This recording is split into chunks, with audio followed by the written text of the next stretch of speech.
Good evening, everyone. This is your evening news recap, your nightly news podcast on all the news that I come across throughout the day, giving you my take as somebody who aspires to be a politician in the near future. Hopefully, all you guys are doing wonderful. Hopefully, all you guys are doing well. Today is September 19th, and it is Friday. It's been a very interesting day in the news world, to say the least, but hopefully, all you guys are doing well, and hopefully, all you guys are going to have a wonderful weekend this weekend as the work or school week, whatever you do during your day, ends. Hopefully, all you guys are doing well today, and hopefully all you guys have a lot of great plans for the weekend. I think the thing that I am going to do this weekend is going to a train museum, which I am super excited to do. I'm a big fan of trains. I love trains so much, so I'm really excited to go see that. Outside of that, though, if you're new here, please subscribe as we try to hit 500 subscribers on YouTube by the end of the year. I believe we're around 320 right now, somewhere around there. So all the support would be greatly appreciated as we try to hit that goal, hopefully by the end of the year. And if you're on Substack, please also consider subscribing. All funds go to me. They help me pay for the things that I need to pay for in college, like food, like clothing, like all of that. But if not, you can always subscribe for free. I truly do appreciate all the forms of support. You guys are great for that. With that being said, though, let's get into the news from today. Moving on to the Trump administration segment, as we do, Trump is targeting left-leaning nonprofit groups. The Trump administration is planning to go after left-leaning groups, prompting fear among nonprofits, especially that the administration will ignore the First Amendment and target them. Both J.D. Vance and Stephen Miller have made it clear that they want to target these groups as they claim that they are responsible for provoking political violence within the United States. Miller said in a conversation with Vance on the Charlie Kirk podcast, "With God as my witness, we are going to use every resource we have at the Department of Justice and Homeland Security and throughout this government to identify, disrupt, dismantle, and destroy these networks and make America safe again for the American people." This prompted J.D. Vance to say, "We're going to go after the NGO network that formates, facilitates, and engages in violence."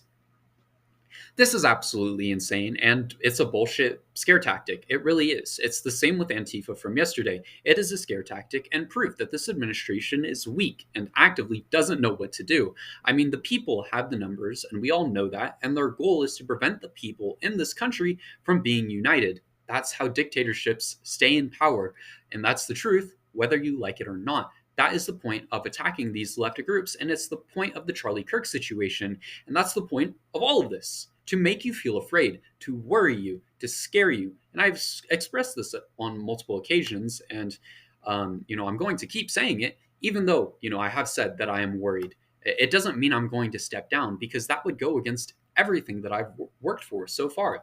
It is time for us as a whole to put down the left versus right conversation. I've said this before, and I'm going to keep saying it. If we want to get somewhere in this country, we need to work together. If we want to make a better country, and if we want significant change in this country, we need to work together for that. We are not going to get anywhere if we just rely on these political leaders who don't give a shit about us. All they care is profiting off of us. And so many people still do not realize that when they really need to. The working class needs to unite. The people of the United States need to unite to actually make a stand and work for what helps them. For far too long at this point has this administration been able to negatively impact the lives of all Americans, been able to go against everything that they campaigned on, and been able to harm the lives of everyday Americans when that shouldn't be the case. I mean, look at your grocery bills now. How much are you paying in groceries compared to the last administration? Probably a shit ton more. How much are you paying in gas compared to the last administration? Probably a shit ton more. And yes, it was high then, and it's been going up for years. But we aren't going to get anywhere by just trusting people who are only going to follow what puts money in their pockets. In other news, Trump wants to fire a U.S. attorney for not indicting a political opponent. Trump has announced that he wants his hand-picked U.S. attorney for Eastern Virginia to be fired.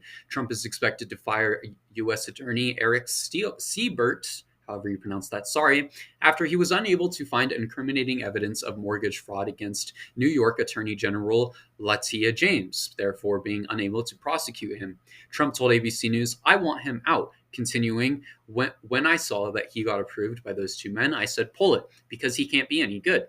When I learned that they voted for him, I said, I don't really want him, even though he picked Siebert for that position himself, handpicked.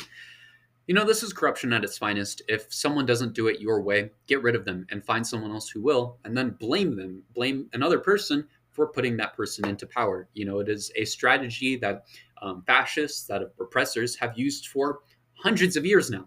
Hundreds. Anyone who's read enough history can tell you that. And this isn't the first time that Trump has done this to one of his own, and it won't be the last. My question is, though, when is it finally going to backfire? In other news, Trump is partnering with far-right organizations to redefine civics and education. The Trump administration is redirecting millions in federal education funds for a new project to, quote, redefine civics in education. Education Secretary Linda McMahon announced that 137 million initially intended for supporting minority students will be channeled into new grants for K through 12 schools in order to support new civics curriculum that would work with more than 40 right-wing organizations. That includes forcing school districts to use things like PragerU, a far-right video platform that we have talked about before, the one that said Christopher Columbus was a great guy and didn't do anything wrong. That platform. And so many others, or else these schools will be stripped of their federal funding, which isn't great. So many other groups that they plan to work with also are pushing for this continued of the whitewashing of American history, which has already happened in the American school system and can get even worse if they try to continue to do so. This administration is going to change education in this country for the worse. Which I find absolutely horrid. I've said many times that one of my first goals when I make it into office is to fix the education system and make it actually helpful, something this administration will not do and will never do. Let's be real. They've never been to public schools, nor have any of their kids. So why should they get to decide the curriculum that goes into our public schools? The education in this country is dog shit. Flat out, plain and simple, and teaches you essentially nothing about life or the true history of our country. All of that I've read and learned on my own. All of it. Everything that I have gained for knowledge about this country, I have learned on my own. And everything I have gained about knowledge of my life, I have learned on my own, rather than being helped by the people who are supposed to educate me. Let's be real. The people in this country, on average, read at a middle school level, which should not be the case. You should not have adults reading at a middle school level. We are already setting up future generations for failure and indoctrination when that shouldn't be the case. We should be setting up people to be able to be smart. Forgot a word there. And to be able to think for themselves and be the individuals that they want to be and to be successful. And this is not going to help that in any shape or form. So don't forget, Bray 2030. Let's build a country that actually gives a shit about its people. In other news, a judge has dismissed Trump's complaint against the New York Times. A federal judge has dropped a $15 billion defamation lawsuit against the New York Times, book publisher Penguin, and two New York Times reporters. U.S. District Court Judge Stephen Merriday in Florida has allowed Trump to refile within 28 days, but wrote in the ruling, alleging the two simple counts of defamation and compliant consumes 85 pages. Count 1 appears on page 80. Count 2 appears on page 83. Even under the most generous and lenient application of Rule 8, the complaint is decidedly improper and impermissible. The judge did not address if the allegations were true or not, but did say a complaint remains improper and burdensome aggression of prospective evidence or protracted recitation and explanation of legal authority. Okay, so as you all know, I consider myself a Donald John Trump expert. I have spent so much time learning about the man and researching his history, where he came from, what got him here, the crimes he's committed, all of that, all of the legal cases. I know quite a lot about it. And I will say, not a legal system expert, but here's one thing I do have to give Trump props for is his ability to use the legal system to his advantage. It may not seem like it, but for years, Trump has used this advantage at a point where it doesn't matter if he wins or loses this case because he still gains something from it. He has the ability to continue these cases and hurt a company either way. He's doing damage either way, which helps him. It really does. At this point, Trump basically has unlimited funds, so he can fight legal battles till a corporation goes bankrupt because of the connections and the bailouts and the countries that he is connected to. Let's not forget, this man has declared bankruptcy 3 times, maybe even more. And he still has so much money. That's because he's been bailed out by countries like Russia. Uh, you know, because of that, he can keep a big legal battle going for years. And that is why we see so many groups, just pay him money to get out of the fight. Because Trump, I'll give it to him. He is smart when it comes to navigating the legal system and getting what he wants out of it. That's why he got the ruling that made it anything the president does while in office essentially can't come back to bite them in the ass. That's the thing about our legal system. If you have the money, if you have the time, and if you have the commitment, it does not matter who you're fighting. All that matters is you play the long game, and Trump has playing that long game down to a science. You got to give him props for something, and that's one thing that he seems to be pretty good at. In other news, Trump calls negative coverage or is calling negative coverage of him illegal. Trump has restated his claim from yesterday that the media coverage criticizing him is illegal, saying when 97% of stories are bad about a person, it's no longer free speech. He continued, they'll take a great story and they'll make it bad. See, I think that's really illegal personally. He said, that's no longer free speech. That's just cheating. And they cheat. They're really become members of the Democratic National Committee. That's what they are. The networks, in my opinions. This is a load of horseshit, and I think we all can realize that that's true. Whether you're left or right, unless you lack a brain to think for yourself, you should be able to recognize that this is not something okay for a president to be saying. And I'm going to prove that to those who don't believe that's the case by using good old Sleepy Joe and Fox News as an example. For how many years did Fox News shit on Joe Biden for being old and, claim that he was some terrible president when statistics say otherwise? All 4 years of his administration. And how many times did Fox News hosts get fired for being against the former president for, saying things that were against the administration? Never. And how many times has that happened within this administration? At least 3 times. And if it did happen, MAGA would have raised hell against the Biden administration. Yet it didn't. So I have a question for all those who, are supportive of this. Why doesn't it matter now? When it would have mattered so much to you 4 years ago. What happened to all your support of free speech? Because it's not here. It's just gone. When free speech is actually being attacked, you don't give a shit. And do you want to know why? It is because you're sheep. And all you do is listen to these propaganda networks like Fox News and like Newsmax that feed you garbage consistently to keep you entertained when it's not actually true. That is why people should use, unbiased sources like AP, like NPR, like the BBC when it comes to American news. Like there are so many better sources out there for your news that you should be using.